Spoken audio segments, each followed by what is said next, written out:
I believe divisioning is important because we have so many various level of abilities, and if we division properly and make sure everyone has an honest effort, we can give the best competition experience not only for the athlete but everyone attending and watching the competition.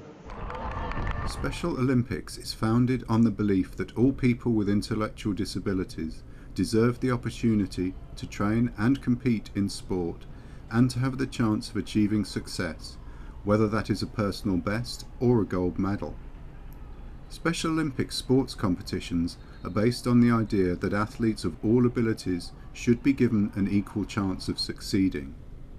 We do this through a unique process called divisioning, which groups individual athletes or teams according to gender, age, and most important, by ability levels. Divisioning is a unique process that is a cornerstone of our program, and it is required at all levels of Special Olympics competitions and in all sports. Divisioning is the most important part of a Special Olympic competition. It ensures that the athletes will be competing against other athletes of equal ability, and that's really the only way to give them meaningful competition.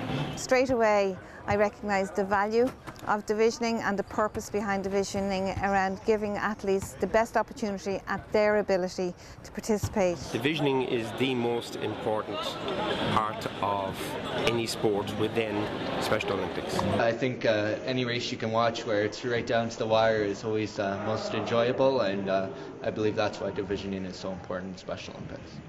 According to Article 1 of the Special Olympics sports rules, there should be a minimum of 3 and a maximum of 8 athletes or teams in a division.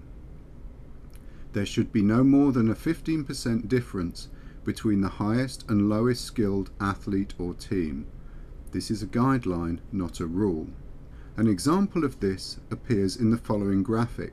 In this competition, for instance, there are 13 athletes entered in a 25-metre event. The preliminary times range from 11.3 to 19 seconds.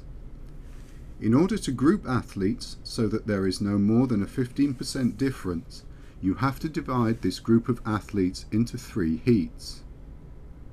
The Games Management System, also known as GMS, is a software system that is a powerful tool used to help organisers run quality competitions. One of the features of GMS is being able to use the system to division your event. Divisioning is normally a 2-stage process. Prior to the competition, a time or distance is submitted for each athlete. Wherever possible, divisioning events are run at Special Olympics competitions, and the results of these are used to determine divisions for finals. Of course, in many sports, there is no time or distance that you can use to assess ability. Examples would be judge sports like gymnastics, racket sports such as badminton, and team sports. Here we use various ways of assessing each player or team's ability, such as a player rating or skills assessment form, which is submitted by a coach prior to the event.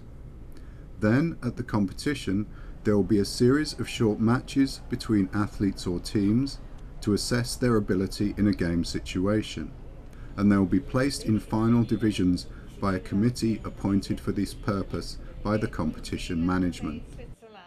To maintain the integrity of Special Olympics competition, there is a maximum effort rule by which an athlete or team who performs significantly better in finals relative to their entry or preliminary event may be subject to disqualification. The coach of each athlete or team plays a critical role in ensuring fair divisioning and minimizing the chance of their athlete or team being disqualified. Clearly, an accurate score or skills assessment cannot be submitted if the coach does not know how the athlete or team performs in competition. In order to create good divisions and equal competition, it is critical for coaches to submit their athletes' best times or scores to competition organisers prior to the event.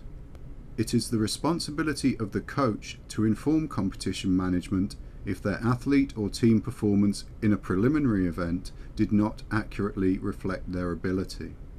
When the divisioning process has been completed, there will be instances where there will still be less than 3 competitors or teams in each division. Where this is the case, the following process should be used. According to Article 1 of the Special Olympics sports rules, modify age groups, modify ability range, combine genders. Article 1 specifies the age groups which should be used when divisioning athletes or teams. Let's look again at our 25-metre race. This time we have added age groups to the mix. If we use the principle of applying gender, then age group, then ability, we get this result. The concern here is that we now have 4 divisions, but 2 of them have only 2 athletes. By combining 2 age groups into one, based on the athlete's qualifying score, we now have 3 divisions, all with at least 4 athletes and without exceeding the 15% ability range. To summarise, remember that you division a Special Olympics event by gender, age, and most importantly, ability. Good divisioning is critical to running a successful Special Olympics competition. You are trying to ensure that competition is meaningful with as many athletes as possible in a division, while at the same time giving every athlete or team a reasonable chance at success.